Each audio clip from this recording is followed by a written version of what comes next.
S ಅಧಿಕಾರಿಗಳೇ, ಬೇಜವಾಬ್ದಾರಿತನದಿಂದ ಹೊರಗಡೆಗೆ ಬನ್ನಿ. ಪರಿಹಾರವಿಲ್ಲದ ದೂರುಗಳು ಎಷ್ಟು ದಿನ ಅಂತ ಹೇಳಿ ಕೊಡಕ್ ಸಾಧ್ಯ? ಗುಂಡ್ಲುಪೇಟೆಯನ್ನು ಉಳಿಸಿ ಅಭಿಯಾನದಲ್ಲಿ ಇದೀಗ ಪರಿಸರವಾದಿ ಲೈನಿಗೆ ಬಂದಿದ್ದಾರೆ. ಬನ್ನಿ, ಅವ್ರ ಜೊತೆ ಮಾತಾಡೋಣ. ಪರಶುರಾಮ್ ಗೌಡ್ರೆ, ನಮಸ್ತೆ. ನಮಸ್ಕಾರ. ಗುಂಡ್ಲುಪೇಟೆ ಉಳಿಸಿ ಅಭಿಯಾನ ನಡೀತಾ ಇದೆ.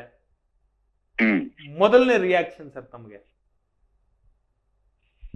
ನಾವು ಎಂತ ಕಾಲಘಟ್ಟಕ್ಕೆ ಬಂದಿದ್ದೀವಿ ಅಂದ್ರೆ ನಮ್ಮೂರನ್ನ ಉಳಿಸಿ ಅಂತ ನಾವೇ ಅಭಿಯಾನ ಮಾಡ್ಬೇಕಾಗಿದೆ. ದುರಂತ ಇದೊಂದು.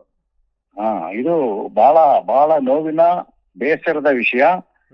ಯಾಕೆ ಉಳಿಸಿ ಅಂತ ಕೇಳ್ತಾ ಇದೀವಿ ಅಂದ್ರೆ ನಮ್ಮ ಊರಿನ ನೈಸರ್ಗಿಕ ಸಂಪತ್ತುಗಳನ್ನ ಹೊರ ರಾಜ್ಯದವರು ಲೂಟಿ ಮಾಡ್ತಾ ಇದ್ದಾರೆ. ಒಂದು ನಮ್ಮ ಕೆರೆ ಮಣ್ಣನ್ನ ಯಾವ್ದೋ ಹೊರ ರಾಜ್ಯದವರು ಬಂದು ರಾತ್ರೋರಾತ್ರಿ ತುಂಬ್ಕೊಂಡು ಹೋಗ್ತಾರೆ. ಅದು ಓವರ್ಲೋಡ್ ಮಾಡ್ತಾರೆ.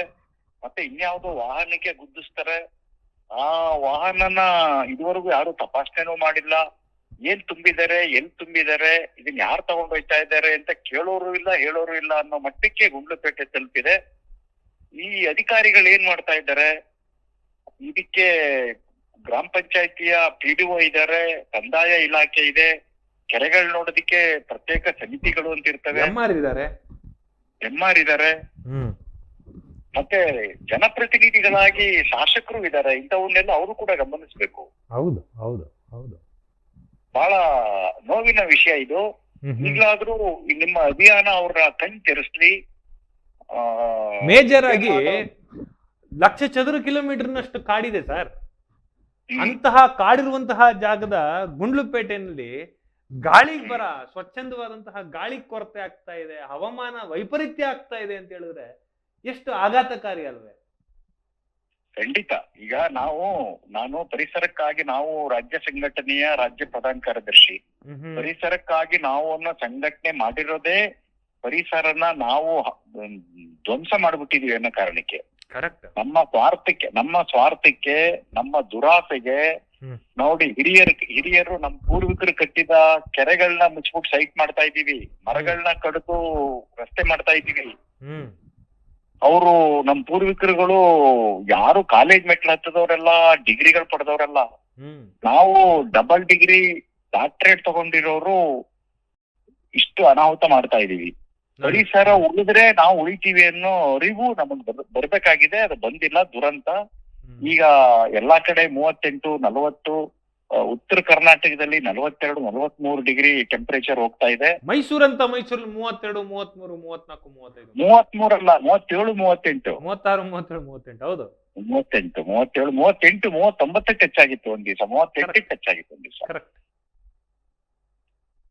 ಇದು ನಾವು ವಿಜ್ಞಾನಿಗಳು, ತಜ್ಞರು ಪದೇ ಎಚ್ಚರಿಕೆ ಕೊಡ್ತಾ ಇದ್ದಾರೆ. ನಮ್ಮ ಪರಿಸರನ ನಾವೇ ಉಳಿಸ್ಕೋಬೇಕಾದ ಅನಿವಾರ್ಯತೆ ಇದೆ.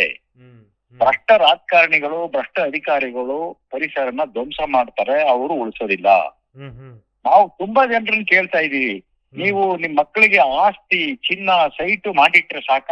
ಶುದ್ಧವಾದ ಗಾಳಿ, ಶುದ್ಧವಾದ ನೀರು, ಶುದ್ಧವಾದ ಆಹಾರ ಬೇಡವಾ? ಈಗ ಗಾಳಿ, ನೀರು, ಆಹಾರ ಎಲ್ಲ ವಿಷ ಆಗೋಗ್ಬಿಟ್ಟಿದೆ. ಹೌದು, ಏನ್ ಮಾಡುದು?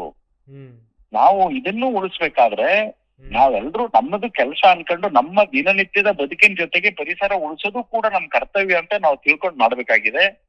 ಅದರಲ್ಲೂ ಅಧಿಕಾರಿಗಳು ಸಾರ್ವಜನಿಕರ ತೆರಿಗೆ ಹಣದಲ್ಲಿ ಸಂಬಳ ತಗೊಂಡಿರ್ತಾರೆ.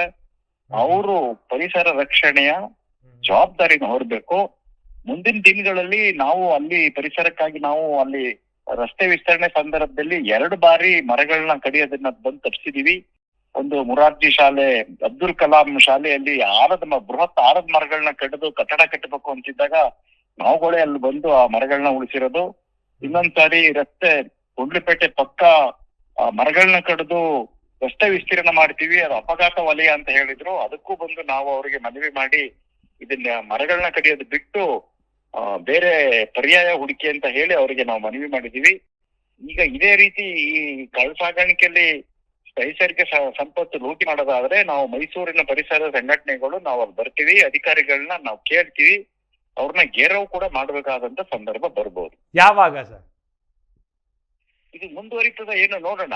ಈಗ ಅಲ್ಲಿ ಸ್ಥಳೀಯ ಇವರು ನಮಗ್ ಪರಿಚಯ ಇರೋ ಪರಿಸರವಾದಿಗಳ ಜೊತೆ, ಪರಿಸರ ಕಾರ್ಯಕರ್ತರ ಜೊತೆ ನಾವು ಮಾತಾಡ್ತೀವಿ. ನಮಗೂ ತುಂಬಾ ಜನ ಪರಿಚಯ ಇದ್ದಾರೆ.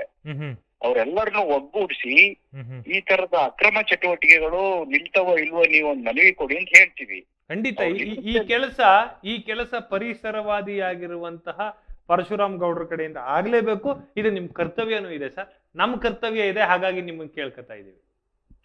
ಖಂಡಿತ ನಾವು ಇತ್ತೀಚೆಗೆ ಕೇವಲ 1-1.5 ತಿಂಗಳ ಹಿಂದೆ ಈ ನರಸೀಪುರದಲ್ಲಿ ರೇಷ್ಮೆ ಫಿಲೇಚರ್ ಫ್ಯಾಕ್ಟರಿ ಒಳಗಡೆ 5 ಎಕರೆ ವೆರಿ ವೆಲ್ ನಾವು ನಿರಂತರವಾಗಿ ಸುದ್ದಿ ಮಾಡಿದೀವಿ. ಅದಕ್ಕೆ ನಮ್ಮ ಸಂಘಟನೆ ನೇತೃತ್ವ ವಹಿಸಿ ಎಲ್ಲರ ಬೆಂಬಲದೊಂದಿಗೆ ರೈತ ಸಂಘ, ಕನ್ನಡ ಪರ ಚಳವಳಿಗಳು, ಆಮೇಲೆ ಸಂಘ ಸಂಸ್ಥೆಗಳು, ಪರಿಸರವಾದಿಗಳು ಎಲ್ಲರ ಸಹಕಾರ, ರಾಜಕೀಯ ಪಕ್ಷಗಳು ಕೂಡ ಸಹಕಾರ ಕೊಟ್ಟು 22 ದಿನಗಳ ಕಾಲ ಬಹಳ ಸತತವಾಗಿ ಪಟ್ಟು ಬಿಡದನೆ ಹೋರಾಟ ಮಾಡಿ ಸರ್ಕಾರ ಮಾಡಿದ ನಿರ್ಧಾರನ ವಿಧಾನಸಭೆಯಲ್ಲಿ ಅನೌನ್ಸ್ ಮಾಡಿಸಿ ಅದನ್ನ ಹಿಂತಗೊಳ್ಳೋ ರೀತಿಯಲ್ಲಿ ಮಾಡಿದೀವಿ.